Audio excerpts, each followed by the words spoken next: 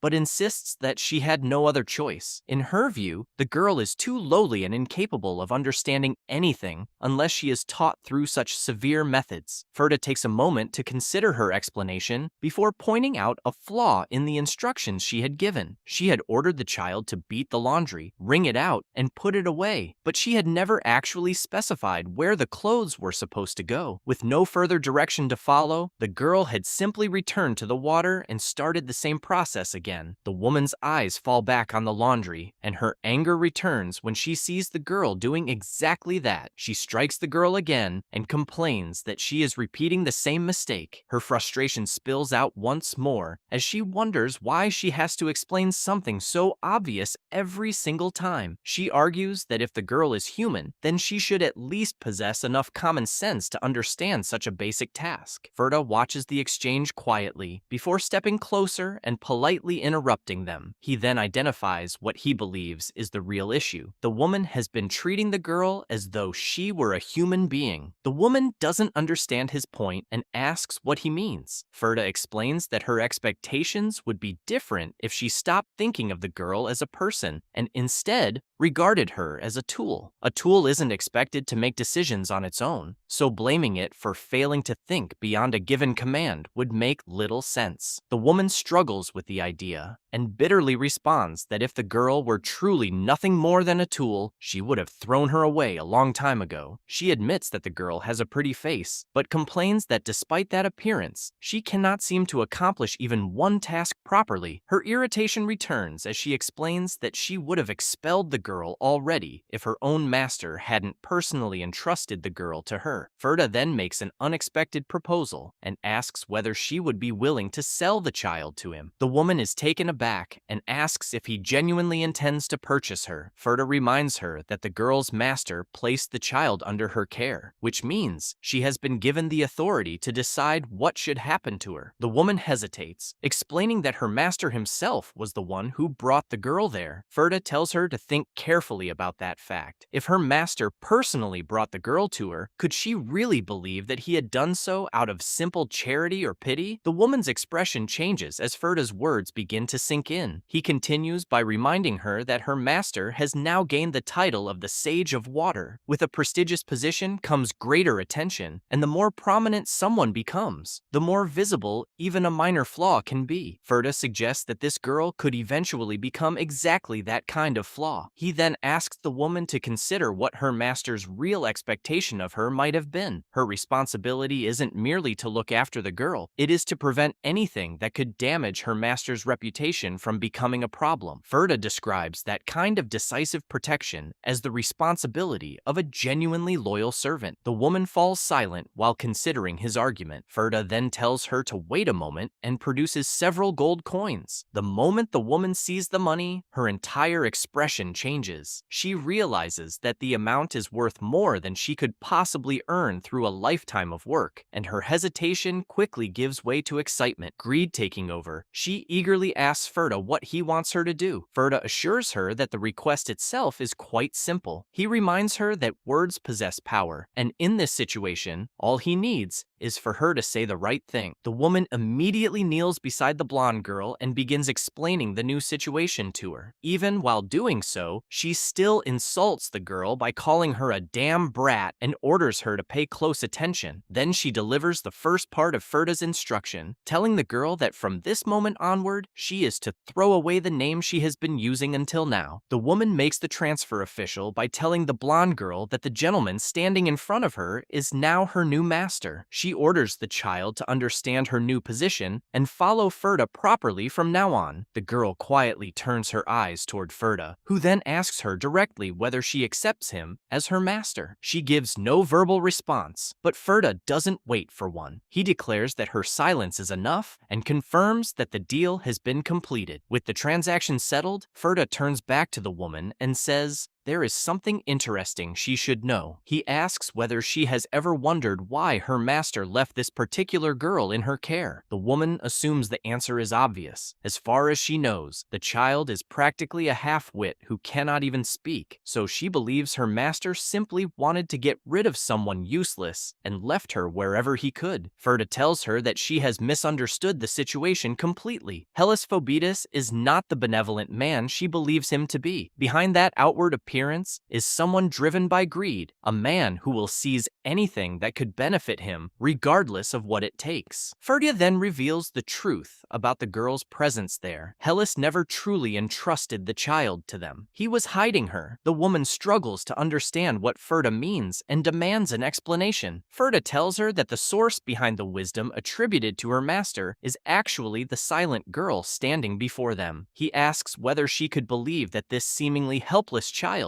is the true origin of the Sage of Water's insight. The woman begins trembling as Ferda continues. He explains that the knowledge contained within that tiny head surpasses the number of books found throughout all of Eskla. She isn't simply someone who knows many things, she is the very library of all things. Ferda explains that there are countless paths through which someone can pursue knowledge. A person can travel the world searching for information, uncover techniques that disappeared long ago, plead with a god for answers, or even cross into forbidden territory. Beyond that boundary lies knowledge powerful enough to shake the entire world, but reaching it comes with a horrifying cost. Those who dare to uncover the shameful secrets of the gods must eventually pay for what they have learned. The price is their own identity. Ferda then introduces the ultimate instrument for obtaining wisdom, something that possesses knowledge but has neither the ability to move nor the freedom to think for itself. It is called the Slave Sage, and the silent child who has just been handed over to Ferda was created through precisely that method. The woman is overwhelmed by what she has learned and desperately asks Ferda what he is talking about. Her fear quickly turns into regret as she tries to undo the transaction. She offers to give back every gold coin and begs Ferda to return the girl to her. She even holds the money out toward him, but Ferda calmly refuses to take it back. He tells her that she still hasn't understood the seriousness of what he has revealed. Returning the girl would not save her. In fact, Ferda warns that she would never survive if she remained there. The woman, now terrified, asks why her life would be in danger. Ferda begins walking away while explaining that the information she has just heard is essentially the Sage of Water's most shameful secret. He had already warned her that knowledge of such a secret carries a terrible price. By revealing it to her, Ferda claims he has actually done her a favor. His advice is simple: keep the gold and run as far away as possible. The moment her master discovers that she knows the truth, she will disappear without leaving even a trace behind. The woman's composure completely collapses. She trembles uncontrollably before falling to the ground, overwhelmed by the realization of what she has gotten herself involved in. Ferda and Ruri leave the area with the silent girl and continue along the road. As they walk, Ferda asks Ruri whether she believes that a human being can suddenly reach enlightenment. Ruri says she does. She explains that people sometimes display extraordinary flashes of understanding when pushed into moments of crisis, and she believes humanity's ability to produce those moments of brilliance is one of the reasons humans have survived for so long. Ferda acknowledges that her reasoning is sound, but adds an important condition: even the brightest flash of insight cannot emerge from nothing. There has to be some foundation beneath it. Ruri finally understands what Ferda has been pointing toward. The Sage of Water is not the true source of the wisdom everyone admires. He is merely the person standing in front of it, while the blank-faced girl walking beside them is the real source. To anyone looking from the outside, she appears to be nothing more than a dull and ordinary child. Ferda explains that this empty appearance is the price she paid for obtaining the knowledge contained within the library of all things. Ruri reflects on the idea of surrendering one's own identity in exchange for immense power and considers it an unbelievably foolish bargain. Ferda agrees with her assessment, admitting that it really was a foolish choice. Ferda then reaches for the scarf covering the girl's head and removes it, telling her to look at him. Before deciding what name she should carry, he first establishes the most important command she will ever receive. He explains that this order must become as essential to her as breathing. It is to remain permanently engraved in her memory, like the rhythm of her own heartbeat, and become an absolute truth that cannot be changed. Ferda then names the supreme authority she must serve: the Grand Duchess Drova, the Red Dragon, and absolute ruler of power. He declares that she will become become both the beginning and the end of the girl's existence, making her entire life one devoted to the Grand Duchess. Ferda Valdrova will issue commands as the Grand Duchess's representative, but there is an important exception. If his orders ever conflict with the Grand Duchess's own convictions, the girl has permission to object, and if she reaches a situation where she can no longer understand what is right or wrong, Ferda gives her one final option: the right to rebel. After laying out these conditions, Ferda gently pats her head and asks whether she has memorized every word. The girl silently nods. Satisfied by the response, Ferda accepts that she has understood her first command. From this point forward, the girl will no longer remain nameless, because Ferda is ready to give her a new name.